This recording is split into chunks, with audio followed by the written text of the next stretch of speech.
mieux qu'une chaîne, un monde. RTGA, mieux qu'une chaîne, un monde.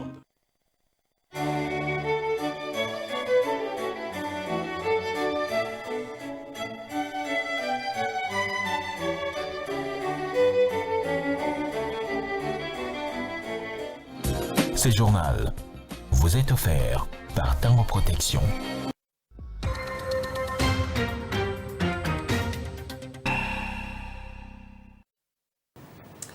Vous nous suivez en direct depuis Kinshasa, capitale congolaise. Bienvenue à tous à cette édition vespérale de lundi sur nos antennes.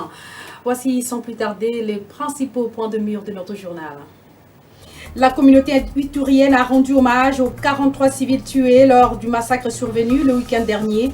Ses compatriotes ont été inhumés ce lundi dans une atmosphère chargée d'émotions. On en parle tout de suite avec notre correspondante sur place dans cette province iturienne.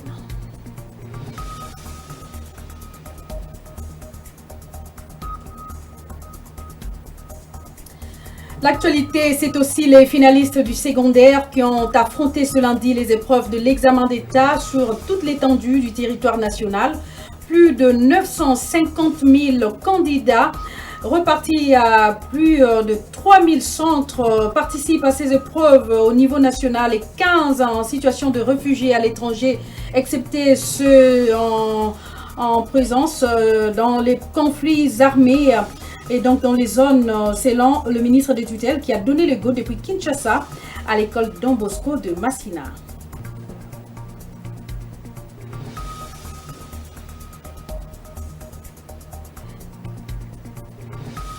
L'hépatite au cœur du débat sur la scène internationale. Ce 28 juillet, l'Organisation mondiale de la santé met l'accent sur la sensibilisation contre cette maladie inflammatoire du foie qui est à l'actualité par rapport à la journée qui lui dédie.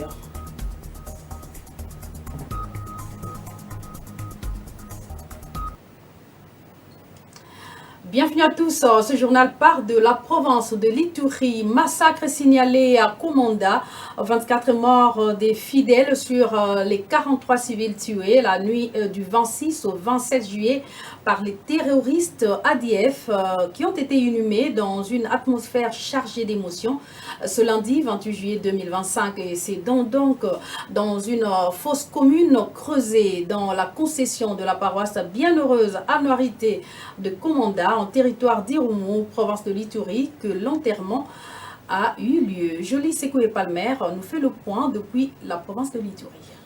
Même en une seule phrase, l'émotion est grande. La province de l'Ituri semble transformée en un mouroir pendant ce mois de juillet. La population civile, principale cible, ne sait plus à quelle se vouer. C'était dans une atmosphère chargée d'émotions. C'est lundi 28 juillet 2025 que 24 fidèles parmi les 43 civils tués ont été inhumés dans une fosse commune creusée dans la concession de la paroisse Bienheureuse Annuarite de Komanda à 75 km de Bunia. Les cœurs et les âmes saignent en Djougou, tout comme à Bunia et à Komanda dans les territoires d'Irumu. Le carnage n'a épargné personne. Par ailleurs, une réalité qui révolte la conscience collective, sème colère, indignation parmi les communautés locales. Rappelons que les fidèles catholiques rassemblés pour une veillée de prière ont été tués à plein centre de Komanda par les terroristes des ADF dans la nuit du samedi 26 au dimanche 27 juillet 2025. Et suite à ce drame, la première ministre congolaise Judith Suminwa Tuluka présente ses vives condoléances et réconforte ces victimes du massacre de Komanda orchestré par les ADF en territoire d'Irumu en Ituri. La chef du gouvernement congolais condamne donc cet acte qu'elle juge de lâche et d'odieux commis par ces forces rebelles en vue de répandre la terreur au sein de la population et de détourner les opérations menées conjointement par les FARDC et l'armée ougandaise de leurs objectifs. Judith Suminwa exprime ses sincères regrets et toute sa sympathie envers les familles endeuillées. Elle affirme par ailleurs l'engagement de son gouvernement d'établir les responsabilités en vue de mettre fin à l'activisme des terroristes dans cette région. Consterné lui aussi par l'attaque contre la paroisse bienheureuse Anuarité de Komanda en RDC toujours, le pape Léon XIV a exprimé sa profonde tristesse. Le Saint-Père a imploré Dieu afin que le sang des martyrs en soit une sémence de paix, de réconciliation, de fraternité, mais également d'amour de tous les peuples congolais. Suivez quelques lignes du message du pape Léon XIV dans ses papiers signés pour vous par Souci Kibirou-Marie. Signé par le cardinal Pietro Parolin, secrétaire d'État du Saint-Siège, le télégramme en français du pape Léon XIV exprime sa profonde tristesse après l'attaque contre la paroisse bienheureuse Anuarité de Komanda en République démocratique du Congo. Une tragédie qui invite davantage à œuvrer pour le développement humain intégral de la population meurtrie de cette région, indique ce télégramme rendu public ce 28 juillet 2025. Le pape Léon XIV dit, je cite, « a pris avec consternation et profonde affliction cette attaque perpétrée contre la paroisse bienheureuse Anuarité de Komanda dans la province de l'Ituri qui a causé la mort de plusieurs fidèles rassemblés pour le culte. » Tout en s'associant au deuil des familles et de la communauté chrétienne gravement touchée, le Saint-Père leur manifeste ainsi sa proximité et les assure de sa prière selon le télégramme adressé à Monseigneur Fulgence Muteba Mugalou, président de la Conférence épiscopale nationale du Congo, SENCO. Une tragédie, le Saint-Père qui invite davantage à œuvrer pour le développement humain intégral de la population meurtrie de cette partie du Congo démocratique. L'évêque de Rome souligne encore dans ce document qu'il implore Dieu afin que le sang de ces martyrs soit une sémence de paix, de réconciliation, de fraternité et d'amour pour tous les peuples congolais. Léon XIV achève son message de proximité, de réconfort et d'amour par l'envoi de la bénédiction apostolique à la paroisse bienheureuse Anuarité de Komanda, particulièrement aux familles éplorées, ainsi qu'aux filles et fils de la République démocratique du Congo et à la nation tout entière.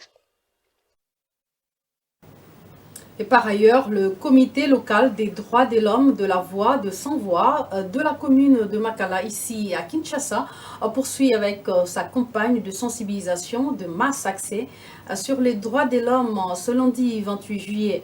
Cette campagne vise à faire comprendre aux jeunes de la commune de Makala leurs droits sur tous les plans. Reportage Megui Kabembo, fils de Police Marcha.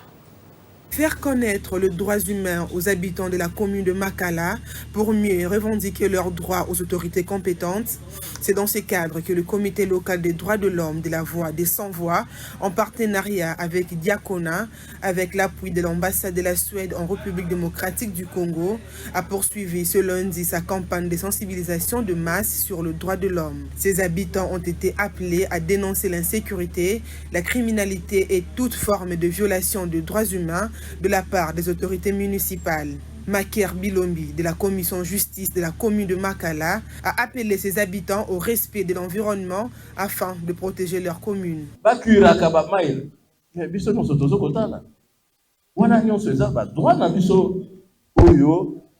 Violé par justement l'État parce que l'État n'est pas sengeli comme ça là. Alors biso to yebi que ba bu ya l'État, mbeba ya l'État za comme ça là. Tango zo ça la biso mabe et sengeli to telema. Campagne ya sensibilisation, campagne de masse, ya sensibilisation na ba droit de l'homme. Tout ça na ba droit ebelé oyo et sengeli biso moko to tombola yango to batela yango. Mais droit wana il faut koyeba yango. Soki au salimbeba il faut pas même na emba même yo na zuzi ko esengeli. Exacte que soki OK na la police ou na commissariat na souciat va garder yo pendant une semaine. Ozo yebate baboti ba yebite bandeko ba yebite sika ozali. Le participant à cette rencontre salue l'initiative et plaide pour l'implication des autorités du pays. Étant jeune de Makala, c'était vraiment un moment très bénéfique. Nous avions été informés ce que nous devons faire et ce que nous ne devons pas faire. Nous avions aussi été informés sur la sensibilisation portant la protection de l'environnement, donc éviter de chasser plastique, dénoncer aussi les arrestations arbitraires et nous sommes contents par rapport à la sensibilisation. Et il y a une partie que l'État doit prendre en charge qui est la protection des civils et les civils aussi doivent prendre une part de ce qui concerne la dénonciation. Après un moment d'échange où ces habitants ont exposé à l'assistance leurs préoccupations pour la bonne marche de leur commune, ils se sont engagés à œuvrer pour le développement de la municipalité de Makala. Parlons éducation à présent. Le coup d'envoi, je le disais, de la 58e édition de l'examen d'État a été donné ce lundi sur toute l'étendue de la République démocratique du Congo.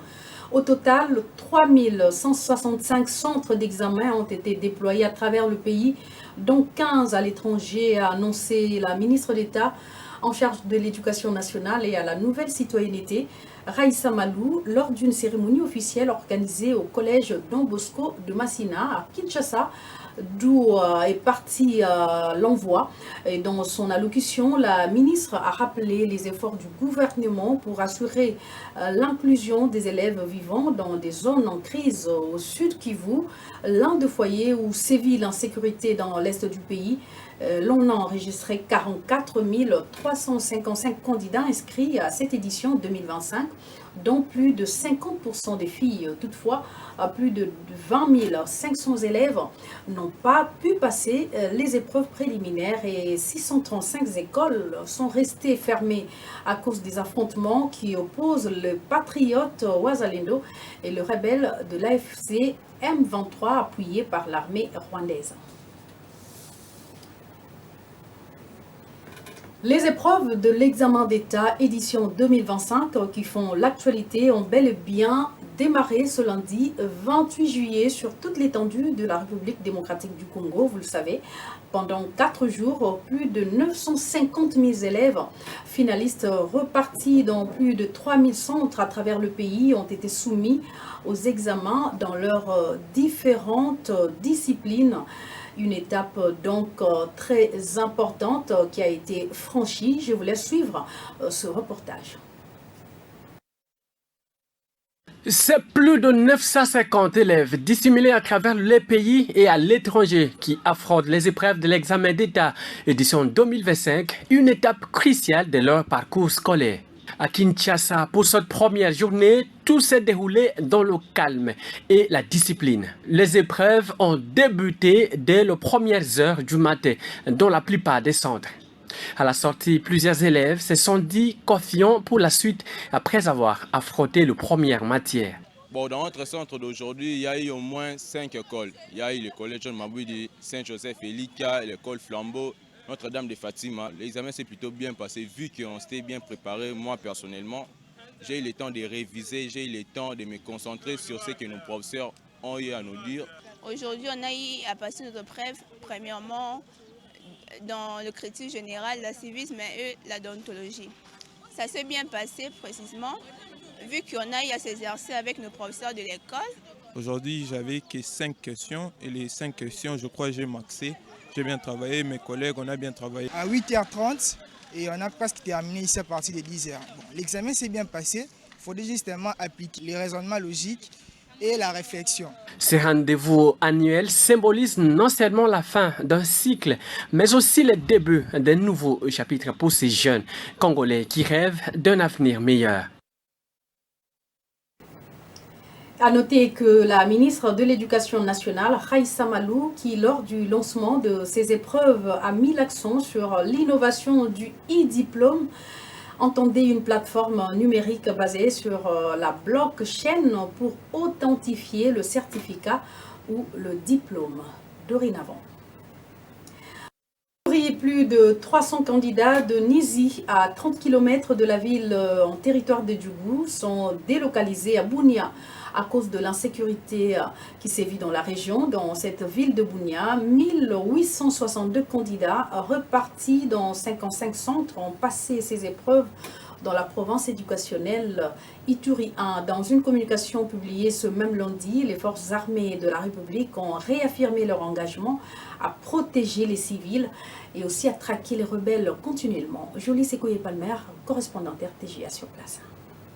Dans la province de l'Ituri, quelques particularités sont à noter, notamment la délocalisation du centre d'examen d'État de Nizi, un village situé dans le territoire d'Indjougou à 30 km de Bunia. Au total, 300 candidats de ces centres du chef-lieu de la province de l'Ituri ont été admis à Bunia. Une disposition prise par les autorités du secteur éducationnel pour prévenir l'imprévisible d'ordre à bouleverser le déroulement de ces épreuves. Les incidents sécuritaires qui ont frappé la province de l'Ituri la semaine dernière n'ont aucunement influencé la passation de l'examen d'État. Comme prévu, les déplacements du centre de Nizi à Bunia, aucun candidat n'a péri dans les récentes atrocités, a indiqué Sébastien Bakaka, inspecteur provincial principal, lors de la cérémonie du lancement officiel des examens d'État édition 2024-2025. À lui de rappeler que les épreuves ont normalement démarré sur l'Assemblée de la province de l'Ituri, y compris à Komanda, où les rebelles ADF ont signé un carnage et a coûté la vie à 43 civils, dont 2 femmes et des enfants. Ils tient de signaler qu'une psychose continue à gagner les esprits de la population iturienne suite à cette résurgence des tueries des groupes armés locaux qu'étrangers. Cependant, ville de Bunia, 1862 candidats répartis dans 55 centres participent à ces épreuves nationales dans la province éducationnelle iturienne. Et puis les membres du conseil syndical des services publics et privés ont participé à une session d'information sur le syndicalisme. Cette formation avait pour but de leur permettre à mieux défendre les droits des travailleurs. Reportage. Les délégués syndicaux membres du Conseil syndical des services publics et privés à l'école du savoir pour mieux continuer à militer pour la relève de la lutte syndicale en République démocratique du Congo. C'est lundi 28 juillet 2025, plusieurs orateurs ont tour à tour formé les participants sur la solidarité syndicale internationale, comment poser une revendication, les normes internationales du travail, la syndicalisation, clé du développement du syndicat, les syndicats et les codes du travail. L'un des formateurs, Tampoy Moutamampoyo, secrétaire général du syndicat, fait les points de cette session de formation. Nous sommes aujourd'hui à la formation de base des délégués du COSEP. Le COSEP qui est une centrale syndicale regroupant un certain nombre de syndicats. Et nous formons ces membres parce que nous avons constaté que dans le milieu syndical, on ne forme presque plus les membres. Et comme on ne forme presque plus, il y a divagation dans le raisonnement des travailleurs par rapport aux syndicats, par rapport aux revendications, par rapport à la vie au milieu de l'entreprise. Donc, pour éviter cette divagation, on doit former. On doit avoir des agents qui défendent réellement d'autres agents en connaissant quelles sont les conditions, quels sont les devoirs, quelles sont les exigences et même quelles sont les limites dans lesquelles ces agents doivent pouvoir fonctionner. Rappelons que cette série de formations, organisée par les COSEP et financée par Olof Palme International Center avec l'appui de l'Agence suédoise pour le développement. Pour relancer l'agriculture en République démocratique du Congo et réussir la revanche du sol sur le sous-sol prôné par le chef de l'État Félix Tshisekedi, le coordonnateur du réseau des journalistes économiques d'investigation et de promotion citoyenne en RDC, Toile d'Araignée, recommande un dialogue permanent et efficient avec les producteurs agricoles locaux. Le gouvernement doit aussi consulter les entreprises agro-pastorales et agro-industrielles pour trouver ensemble des solutions idoines. Jérôme Sekana l'a annoncé à la presse au cours d'un échange organisé ici même à Kinshasa, capitale congolaise. Reportage signé Jacques Moulouba. Devant ses confrères, le coordonnateur du réseau des journalistes économiques d'investigation et de promotion citoyenne à RDC a fait le plaidoyer sur l'autosuffisance alimentaire en RDC. Jérôme Sekana s'est interrogé sur la revanche de sol sur le sous-sol prônée par le chef de l'État, si elle est un mythe, une réalité, un impératif social ou une priorité économique. Il a constaté que la République démocratique du Congo, avec ses potentialités agricoles immenses, soit 120 millions d'hectares de terres arables et irrigables, peu exploitées, avec ses ressources humaines, sa population meurt de faim. La RDC dépense chaque année plus de 3,5 milliards de dollars américains pour importer des produits alimentaires dont elle-même a la capacité de produire sur place. En creusant là-dedans, on constate que nous produisons ce que nous ne mangeons pas et nous mangeons ce que nous ne produisons pas. L'indépendance du ventre précède toute forme d'indépendance, a-t-il dit. D'où, face à une agriculture congolaise qui demeure informelle, sous-équipée, faiblement mécanisée et exclue des grandes politiques d'investissement, il faut de grands remèdes. Comme si cela ne suffisait pas, le code agricole voté depuis plus de 11 ans n'est toujours pas appliqué, faute d'arrêté d'exécution. Le vide juridique créé empêche la structuration du secteur et freine l'investissement privé. Face à ces défis, Jérôme Sekana recommande. Le levier qu'il faut actionner, c'est l'investissement massif dans le secteur agricole qui crée de l'emploi. Lorsqu'on produit beaucoup, non seulement on va manger à sa faim, et ce qui reste, on peut vendre, on peut même exporter. En ce moment-là, on devient autosuffisant. Il faut consulter la corporation des entreprises, accorder d'abord un moratoire, s'il le faut. Il faut arriver à implémenter une nouvelle politique agricole qui prend en charge bien les secteurs. Ce plan d'urgence multisectoriel ainsi proposé allie la sécurité, la production agricole, l'action humanitaire et la relance économique. Et après l'annonce par le gouvernement provincial de Kinshasa en connivence avec les associations motocyclistes sur la mise en place d'une nouvelle tarification unique et uniformisée pour les mototaxis, les Kinois saluent cette initiative et demandent par ailleurs que les autorités compétentes réhabilitent les routes afin de faciliter cette démarche. Suivez-les dans ce reportage d'André Saïdi. Les motocyclistes, appelés communément Wewa, jouent un rôle important pour la mobilité rapide des Kinoises et Kinois. Cependant, la réglementation, mieux la tarification de ces moyens de transport pose énormément de problèmes dans la ville-province de Kinshasa. Chaque motocycliste fixe les prix de trajet selon son gré. Pour mettre fin à cette inégalité d'ordre structurel et social, le gouvernement provincial de Kinshasa, en connivence avec les associations de motocyclistes, annonce la mise en place d'une nouvelle tarification. Une initiative saluée par la population qui plaide par ailleurs que les autorités compétentes réhabilitent les routes afin de favoriser cette démarche. Bon, les canisio le gouvernement lingazwa ngana yo kiango ka lelo.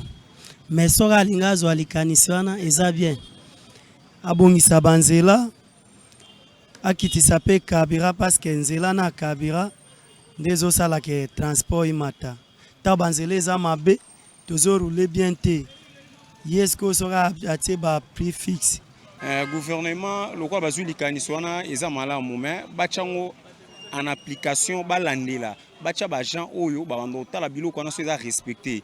Parce que mon étibiso petit peu peut souffrir. Donc, les chauffeurs, na bato moto, ba on transport selon bango. Mais na mon ko carburant, ils y a comment carburant qui t'a mais carburant qui t'a 1 litre sur 2500 sur 3000 francs na monde. Mais ya zo moto peut-être net biso en la ville, azu en la ville awa a memaya ta net na baramoto awa, a 6000 francs, 5000 francs. Ils a bilo moya mala monter. Transport onyo kwa ma petit peuple onyo kwa ma bana moto ba sala bilo moboye oyo selon bango donc ndire bana ba quantité ba olandela ma transport ministre transport bo ça non suivi bo tcha ba gens na nzela peuple congolais a souffrir mingi surtout côté transport ezolobisa ba to ba biloko o ba ko te sur gouvernement.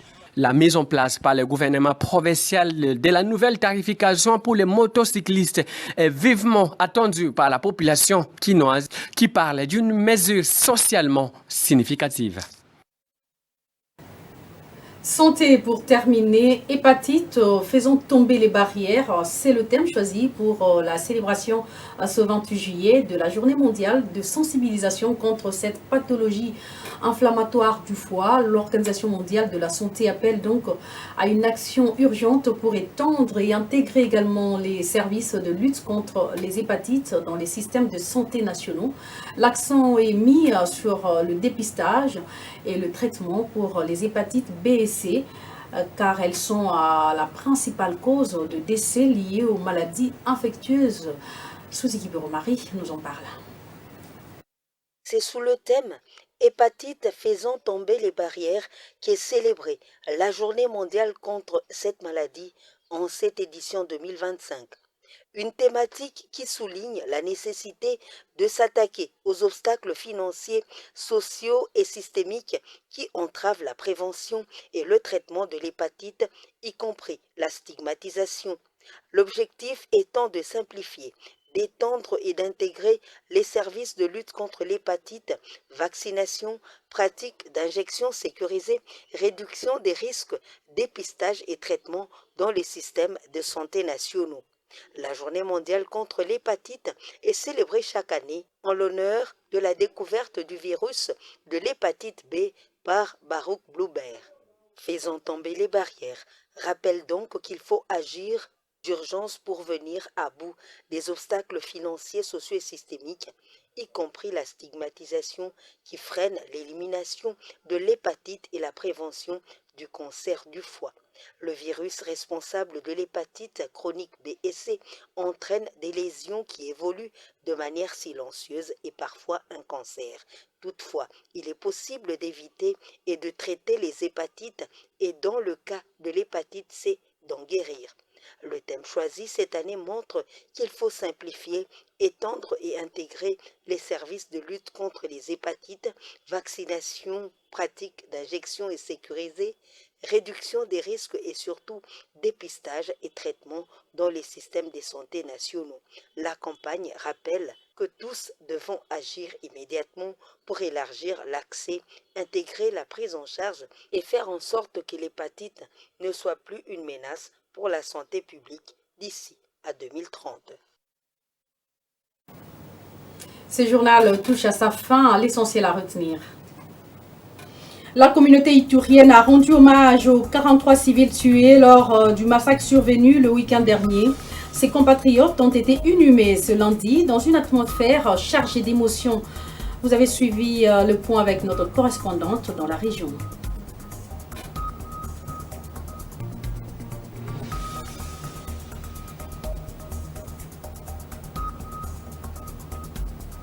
Les finalistes du secondaire ont affronté ce lundi les épreuves de l'examen d'État sur toute l'étendue du territoire national. Plus de 950 000 candidats repartis dans plus de 3000 centres participent à ces épreuves au niveau national et 15 autres centres dans des situations à l'étranger, excepté ceux dans les zones en conflit. Le go est lancé depuis Kinshasa à l'école Don Bosco de Massina par l'autorité de tutelle.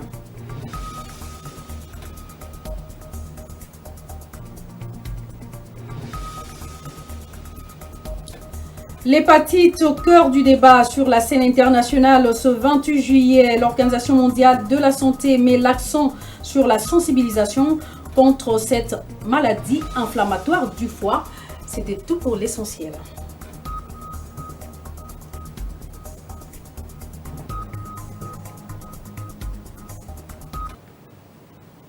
Vous nous avez suivis en Ituri, un peu partout dans le Congo profond et à travers le monde. Grand merci à vous tous qui l'avez suivi avec une attention soutenue. Très bon suivi des programmes sur nos antennes et à très vite.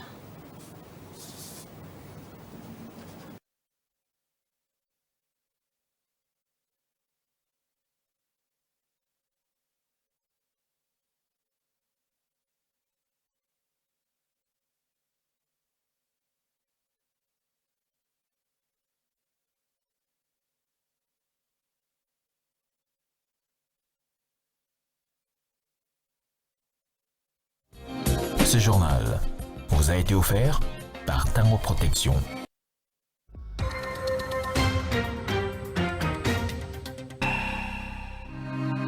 RT Partagia, mieux qu'une chaîne, un monde.